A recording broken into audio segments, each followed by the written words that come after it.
Anong mensahe ang kailangang marinig ng mga Aries sa period na to? Pwedeng nangyayari na itong magiging reading o mangyayari pa lang. Kung hindi man para sa inyo itong magiging reading, edi baka para sa someone na malapit sa inyo o kakilala nyo mismo. Baka may lumabas na gender mamaya. Gawin nyo na lang energy, masculine at feminine energy. Pwede rin naman na wag nyo nang pansinin ang gender. Hindi ko masasabi kung anong magiging reading, kung positive ba o negative. Depende sa kung anong mapipick up kong energy. Walang masama kung papanoorin ang Sun, Moon at Rising sign kasi baka alin man sa mga yan ay mag-resonate na sa sitwasyon nyo. Ay, baliktad. Di ako nagbabasa ng baliktad unless may kodigo.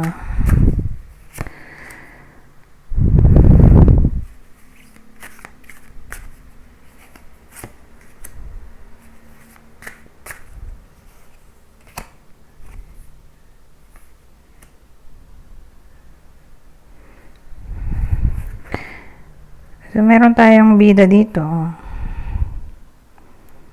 Ang bida natin ay lalaki. Pwede rin namang babae kung extrovert siya. Pero since dalawa yung gender, kailangan kong mamili ng isa. Okay? Pero again, tandaan na pwede rin to sa babae kung extrovert. Kasi ang pipiliin ko ay lalaki. Kasi nakakatamad. Big kasi dalawang gender. So, lalaki na lang. So, yung bida natin, single. Single siya ngayon. So, kunin nyo lang yung description na sa tingin nyo ay fit sa sitwasyon nyo. Single. Viudo.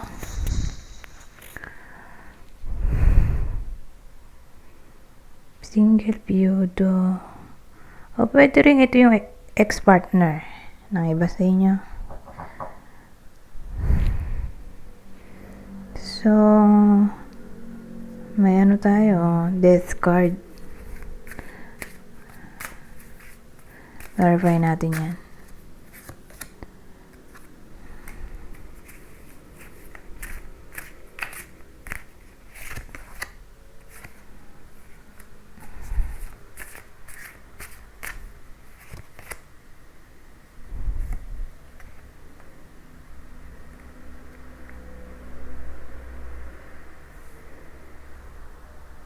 Hindi pa nakita, no?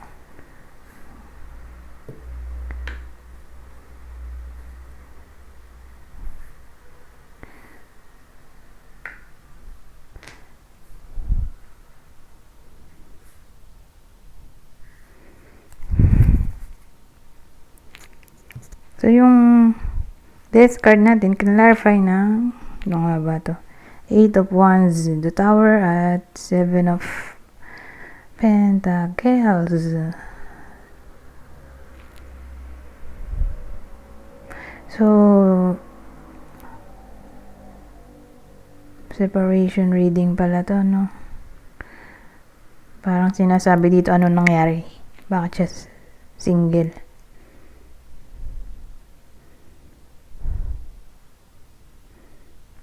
Maaaring long distance relationship to.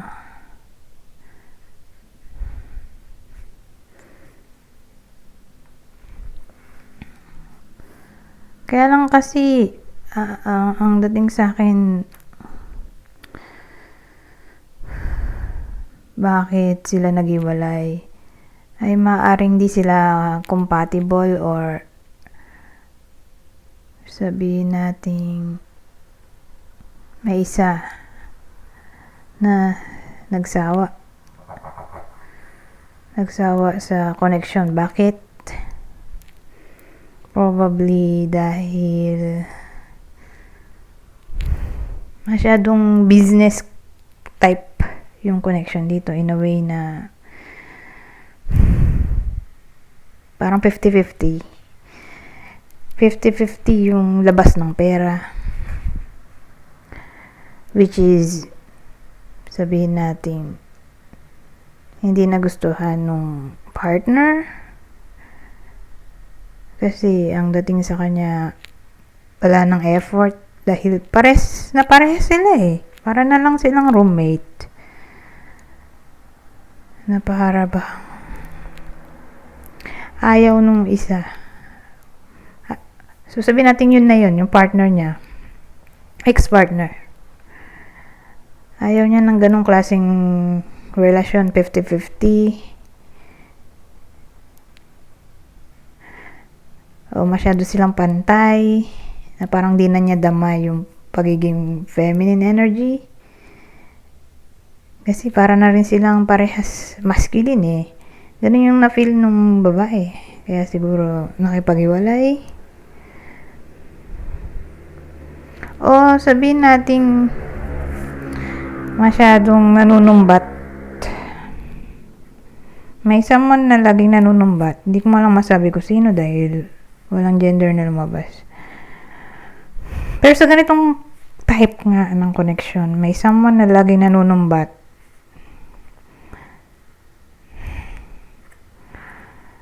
Nang ibinigay na para bang hindi bukal sa loob. Kasi binigay na nga, sinusumbat pa. Then dating dito,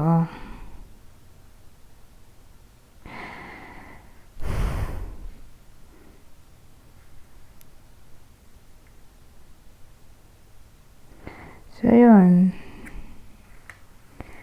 Yun ang pwedeng naging cause ng hiwalayan. Pero again, more like long distance relationship to or foreigner yung partner. O merong someone na nasa abroad. Pwede rin ganoon. So, yun yung reason bakit naging single yung bida natin.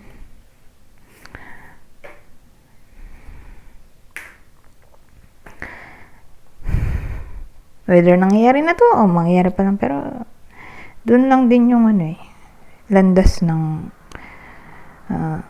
sitwasyon. Ngayon, may 6 of swords tayo. 4 of swords. Hindi ko na ito i-clarify kasi simple lang yung meaning na para bang nasa process na ng pag-move on yung lalaki dito at healing. Okay?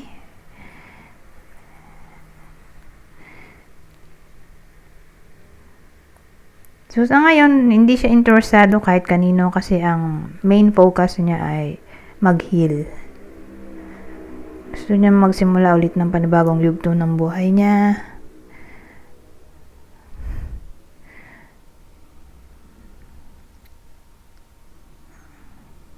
So, yun. Ang main focus niya ay mag-move on. Pwede rin namang sa period na to baka makahiligan niya ang pag-travel, pag-unwind, sa pamamagitan ng pag-travel,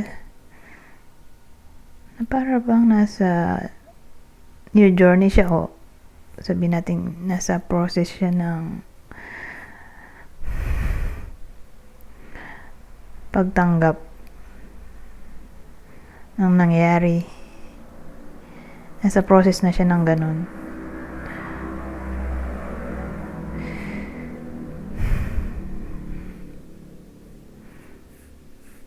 Pero again, hindi siya interesado kahit kanino. Hindi rin niya gustong makipagbalikan sa ex niya. Ang gusto lang niya ay mag-heal at mag-move on. Sa period na to. Okay, sa period lang na to.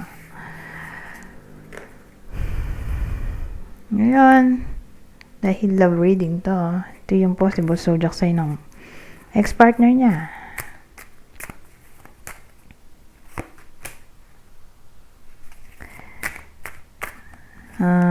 Virgo, Aquarius, Libra. Ngayon, kung di para sa inyo tong reading, di baka para sa someone na malapit sa inyo, kakilala o idol, Ito ang possible zodiac sign niya. Leo, Aries, ano to, Gemini, Virgo. Ngayon, may extra pa tayong clue. Same instruction. Kung hindi man tumama sa inyo yung clue, edi baka tumama dun sa person nyo. Kakilala o idol, kunin nyo lang yung clue na sa tingin nyo ay fit sa sitwasyon nyo o sa kakilala nyo. So may someone na, teka, baliktad. Baliktad. Ako. Nagbaliktaran na to, mamaya ko na ayusin. So, ano to, Hispanic o Latino? Saka to nakita ko na rin. Sama na rin natin, bald. So may someone na bald. Ito, Hispanic o Latino, maaaring nasa abroad nga. O may lahing Spanish. O baka nasa lugar siya. May someone na nasa lugar na Spanish yung language. O may lahi na Hispanic o Latino. O baka nasa sa South America to.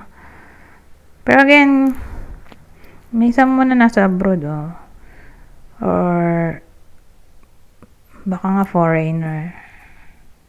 Or kung di talaga ganun, edi long distance na lang. Long distance relationship. So, kunin nyo lang yung info na sa tingin nyo fit sa sitwasyon nyo sa kakilala nyo. Ito, bald. So, may someone na kalbo. Markings. So, may marka or palatandaan yung tao. So, paano mo masasabi yung markings? Sabihin natin may tattoo. Ay, o kaya ganyan. Ganyan siya mag-makeup. Kakaiba. Siguro may peklat, balat, nunal, taling, o hikaw, may hikaw sa mukha, tulad nun, ayun o, sa ilong. So, may something sa kanya ba, nakakaiba? May someone na ganun ang itsura, kakaiba. Na para bang kung mapupunta yung taong to sa mataong lugar, mapapansin agad ng bida natin kasi may marka nga parang palatandaan. Okay? May palatandaan sa itsura niya na madaling makikilala. Ay, naging dalawa. Dapat tapos na tayo. Nga. American baka nga nasa South. Kasi Hispanic o Latino ay South America. Ito White American. Kung di nga literal na White American, ay baka may someone na nasa America or foreigner. Kung di man ganun, di foreigner na lang yung partner in general. O long distance relationship. Kung di man foreigner. Muulit-ulit lang tayo ng clue base dun sa kaninang tarot explanation ko. Malaki chance na long distance relationship to or nasa abroad. May someone na nasa abroad o foreigner yung partner.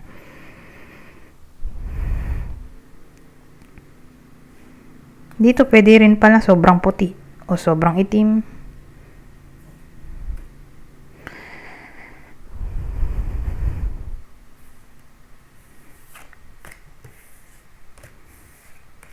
Ito pala, last na. Hindi ko na malimutan. Red lips. So, may someone na mahilig sa red lipstick. Anyways. Punta na tayo sa susunod. Ano pang masasabi dito sa deck na to? Extra message. So, sa part na to, 2 card lang ang ilalatag ko.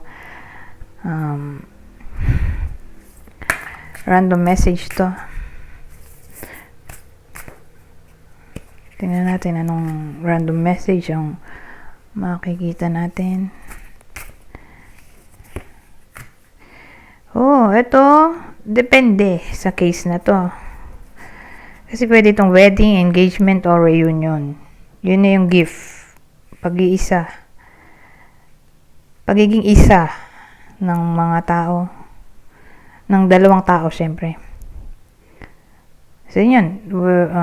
Engagement, wedding, reunion, or reconciliation. Yun yung gift mula sa universe.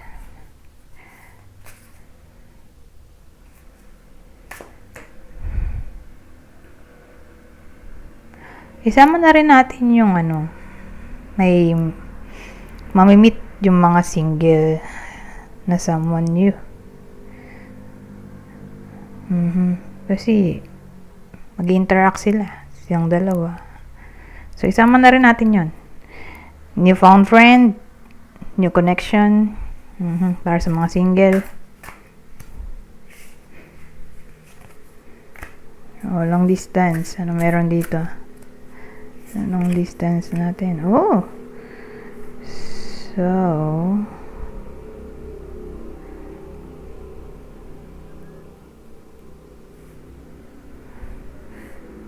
sabihin natin, idugtong natin to dun sa kaninang kwento sa may tarot. Long distance yun, di ba? Kanina pa sinasabi, long distance. Baka may someone o partner ba na lalaki. Malamang lalaki. Pero kasi sa panahon ngayon, maraming gender. Pero again, may someone sa mag-lovers na lang na matured man. So probably nasa 50 pataas ang edad. Or 40 na lang. 40 pataas.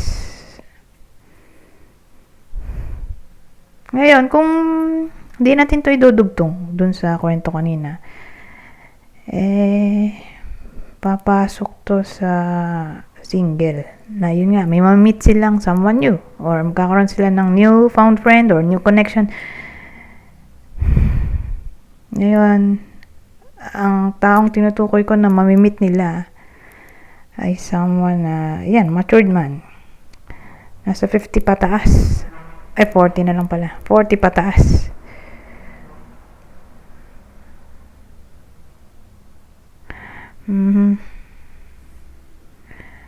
Kasi kung bata to, lalabas naman dito May clue na young man yata yun. May clue ba na bata? Ito kasi matured man So, malaki chance na 40 pataas yung edad.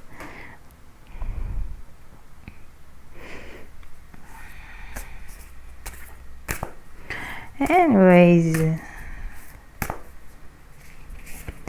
tingnan natin yung susunod. Spiritual growth.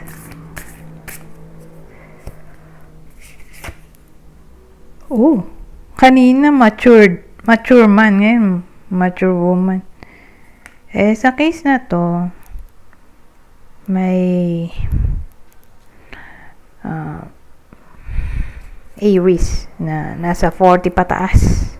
Ito yung person ng Aries na babae na nasa 40 pataas ay ma-open sa topic ng spiritual growth or mas magiging religious. Pwede rin ganun. Baka maging mas religious sila sa period na to. So, para bang ma-open sila sa topic ng spirituality in general. Sa case na to, parang nag-evolve yung spirituality nila. Or siguro, may enhance ang psychic ability or mas papahalaga ng babaeng to na nasa 40 pataas ang intuition nila sa period na to. 19 minutes.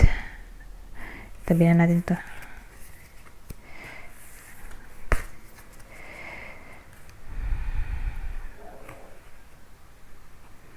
Ito tayo dito.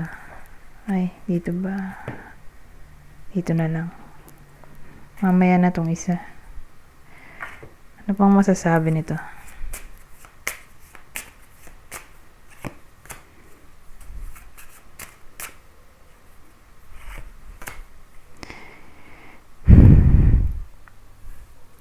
So, sa case na to, ang tutukuyin ko ay lalaki.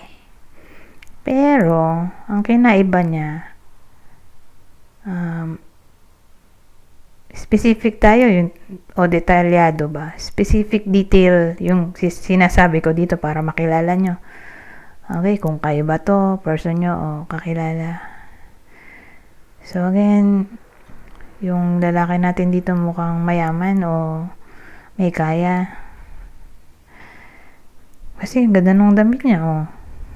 Dalawa kasi yung lalaki dito sa deck na to. Ito yung lalaking may kaya. O sabihin natin may trabaho. Or maganda yung trabaho kasi may position ba? Or someone na ma-impluwensya.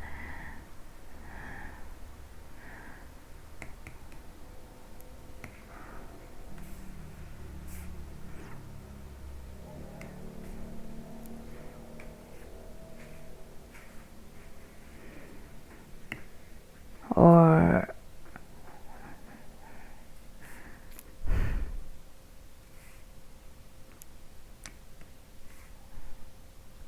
bakit yung asawa ng iba sa inyo?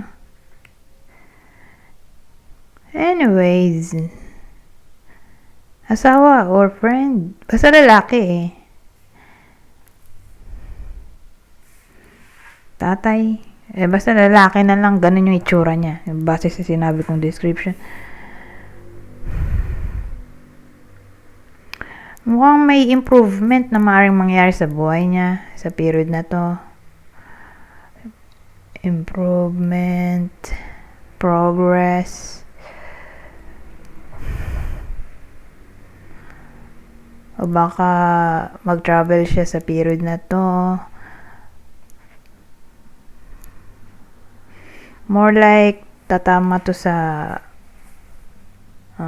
magmamigrate o mag-aasikaso ng visa or matotopic yung pag-abroad kung di pa na po-process yung mga documents. Sabihin natin matotopic pa lang in a way na mapag-uusapan na may someone na gusto mag-abroad, mag-abroad, para mag-work sa abroad. Ano ba yan? Nabulol ako.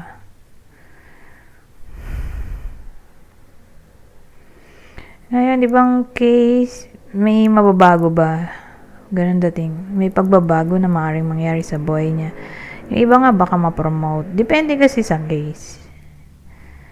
May iba mapopromote. Yung iba baka mabuntis niya yung partner niya or manganak na yung asawa niya.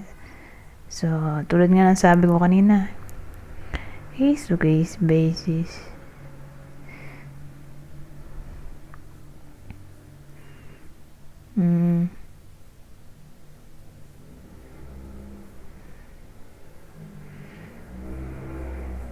Pero ibang case din, sabihin natin nangyari na to, na for some reason minala siya. So, ang dating makaka-recover na siya sa kung ano man yung nawala sa kanya or anything na nag-cause ng perwisyo ba.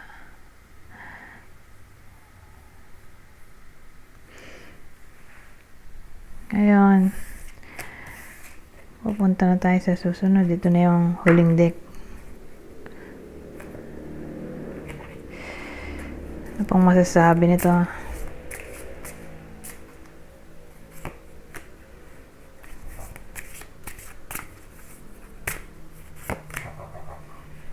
Dedication. Dedication, enthusiasm. So, sa madaling salita, sa period na to, may inspire yung iba sa inyo. Magiging dedicated o committed sa ginagawa niya. So, depende. Pwedeng maging creative yung tao, productive.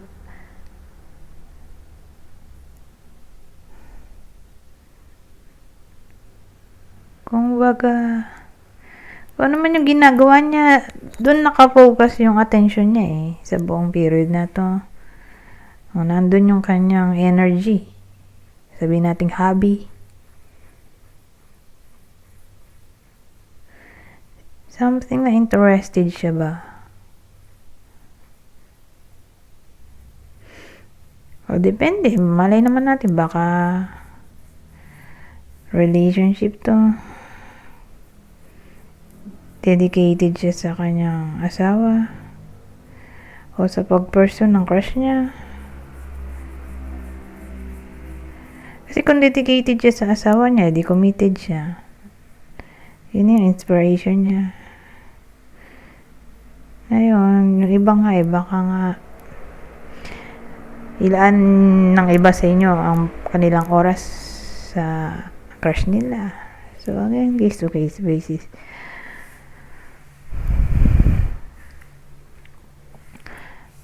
So, dito na ako mag-end. Anyways, hanggang dito na lang. Goodbye for now.